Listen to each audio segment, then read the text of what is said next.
पटना के भीतर एक बड़े अस्पताल में 5 गुंडे घुसते हैं और हाथ में उनके पिस्तौल होती है, अंदर घुसकर वो कत्ल कर देते हैं। और उसके बाद सरकार की तरफ से तो कहा जाता है कि अरे ये तो आपसी रंजिश है, उसमें सरकार क्या करे।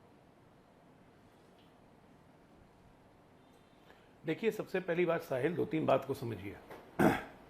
पटना का ये प्राइवेट हॉस्पिटल है, इसकी सुरक्षा सरकार या पुलिस वाले नहीं करते। क्रिमिनल को सुरक्षा देने का दायित्व पुलिस का नहीं है, इसलिए चंदन कुमार को कोई पुलिस सुरक्षा नहीं थी, नंबर 2। नंबर 3, पैरोल पे वो इलाज करवाने आया था, इलाज करवा रहा था। सुरक्षा की जिम्मेदारी अस्पताल प्रशासन की थी। पारस अस्पताल में नॉर्मली कोई ऊपर नहीं जा सकता है। इवन कि जो मरीज होते हैं उसके अटेंडेंट भी ऊपर नहीं जा सकते हैं, उनको लिए भी पास इशू होता है और एक आदमी को एक ही पास इशू होता है।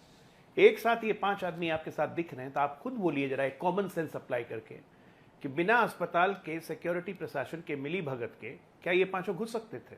एग्जैक्ट नंबर तक पता था कि किस कमरे नंबर में है, किस फ्लोर में है। तो इस पे पुलिस प्रशासन को कैसे ब्लेम करेंगे? क्रिमिनल की सिक्योरिटी देना पुलिस प्रशासन का काम नहीं है भाई। और जो आप अपराध का आंकड़ा आप दिखा रहे हैं, तो एक बार जान जाइए, लालू राज और नीतीश राज, एनडीए राज, इन दोनों में आप करेले और कद्दू को कंपेयर अजय आलोक जी जरा आंकड़े पर बाद में आएंगे, क्योंकि आंकड़े जो है ना, लालू के राज में हर तो कोई केस ही अपने रजिस्टर अपने नहीं तरीके होते से थे। देख सकता है, क्योंकि ये ना बहस, आंकड़े हैं, मैं मान रहा हूं क्राइम बढ़ा है, आंकड़ों पर बहस है ना, अलग अलग तरीके से हो सकती है। मैं बिल्कुल मान रहा हूं कि क्राइम बढ़ा है। मैं जरा फिलहाल इस मुद्दे पर रहते हैं हम लोग, क्योंकि तस्वीरें भी हम यहाँ पर दिखा रहे हैं। देखिए, आंकड़े आप अलग तरीके से देखेंगे, आप ये कहेंगे कि भाई हर लाख जो आबादी है उसके मुकाबले देखिए बिहार का नंबर तो कम होता जा रहा है, लेकिन ओवरऑल आंकड़े हम नजर आएंगे तो उस पर हम अलग से बात करेंगे, उस पर मुझे बात करनी है आपसे।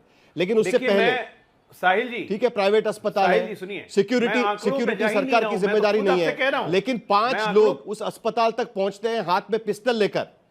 आपको मुंबई का वाकया याद होगा, दाऊद इब्राहिम गैंग ने अरुण गवली के एक आदमी को मार दिया था बड़े अस्पताल में, और अस्पताल में घुसकर उन पर उसने फायरिंग करवाई थी। तब की सरकार अगर ये कहती कि यार ये तो आपसी रंजिश है, Gawli gang versus Dawood gang, हम उसमें क्या कर लें, वो तो होता है, ऐसा थोड़ी कह सकते हैं। कोई कार्रवाई हुई है उस पर, वो बैक ऑफ निकल भी जाते हैं। दोनों में बहुत अंतर है साहिल। अस्पताल से वो बैक ऑफ निकल भी जाते हैं, अभी तक गिरफ्तारी नहीं होती उनकी। आप तो मुंबई के हैं, अगर ये तस्वीरें बिहार की जनता देखती है तो वो क्या सोचना चाहिए उनको? साहिल जी सुनिए तो सही, अब आप सुनिए सही, दोनों में बहुत अंतर है। जेजे हॉस्पिटल शूटआउट की आप बात कर रहे हैं, उसमें और इसमें बहुत जमीन आसमान का अंतर है।